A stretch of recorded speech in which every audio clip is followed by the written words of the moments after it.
Pendant toute la belle saison, au cœur du plateau de l'Aubrac, je prospecte et observe une partie de la flore de France.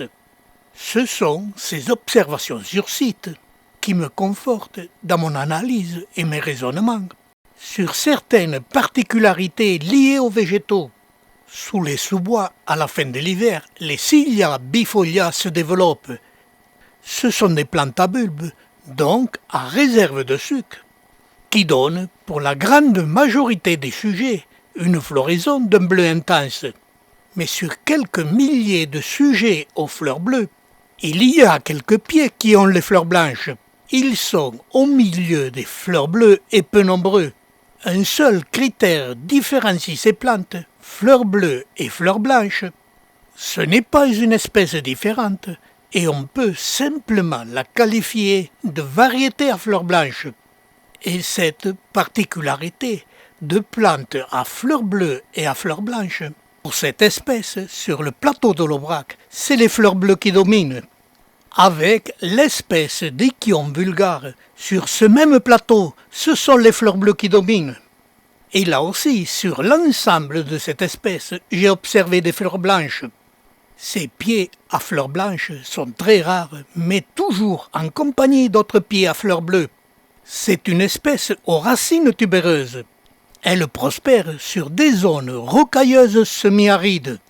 Et comme ces pieds à fleurs blanches prospèrent au milieu des fleurs bleues, il est inévitable, les abeilles croisent les deux pieds, ce qui donne d'autres pieds au bleu pâle. Et les abeilles finiront par obtenir des pieds avec des bleus de toutes nuances. Pour le moment, je n'ai observé que quelques pieds aux fleurs bleu pâle.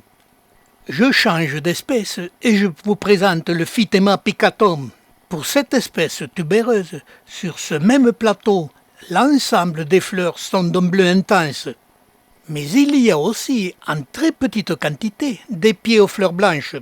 Et j'ai aussi observé que le croisement entre les deux couleurs avait été effectué, en donnant des pieds aux fleurs bleues bien moins colorées.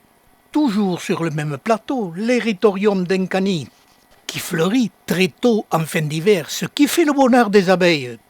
Et là aussi, ces fleurs mauves, comme celles des cyclamens, ces plantes tubéreuses sont très nombreuses sous les sous-bois. Et là aussi, j'ai observé quelques fleurs blanches. Avec cette espèce, visitée par les abeilles, je n'ai jamais trouvé des pieds croisés avec des couleurs intermédiaires. Pourtant, elles prospéraient côte à côte. Je signale au passage que la même espèce prospérant en Sibérie, en très grande quantité, ont les fleurs blanches. Je change d'espèce en restant toujours sur le plateau de l'Aubrac pour vous présenter l'espèce Josiane montana, prospérant elle aussi sur des zones rocailleuses et semi-arides. Et avec cette espèce, je n'ai pas observé des plantes aux fleurs blanches, seulement des plantes aux fleurs bleues bien plus pâles. Et il y a des pieds aux fleurs avec des nuances différentes de bleu. Autre observation, les sujets aux fleurs bleues bien prononcées prospéraient sur les zones bien plus arides. Et toujours sur ce même plateau, je vous présente le Campanula glomerata. Là aussi, avec cette espèce, j'ai observé des fleurs aux différentes nuances de bleu. Et je n'ai pas aussi observé pour cette espèce des fleurs blanches, mais seulement qu'elles prospéraient dans des prairies ou sur des zones plus arides. Et là aussi, je retrouvais les différentes nuances de couleurs, plus prononcées en zones plus sèches, et voici prospérant en zones humides près des ruisseaux, l'Anconitus napulus, superbe plante aux fleurs d'un bleu intense, qui s'épanouissent en début d'été, mais j'ai observé quelques pieds aux fleurs bleu pâle. Ils prospéraient dans les remblais en bord de route, dans un secteur très sec. Ces pieds ont été amenés là par des travaux faits sur les routes. Je n'en ai pas trouvé ailleurs, et c'est sans doute le manque d'humidité qui a provoqué ces couleurs pâles pour cette espèce.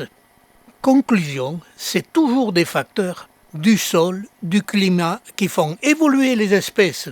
Je vais terminer sur ce Crocus venus qui fera l'objet d'une prochaine vidéo, Les autres espèces vous ont déjà été présentées et vous pouvez les retrouver sur notre cloud à la rubrique Flore de France. Et je termine en rappelant qu'un seul critère sur une plante ne fait pas une espèce, mais une simple variété. Et ces évolutions, on les retrouve dans toutes les familles végétales, même chez les cactacés.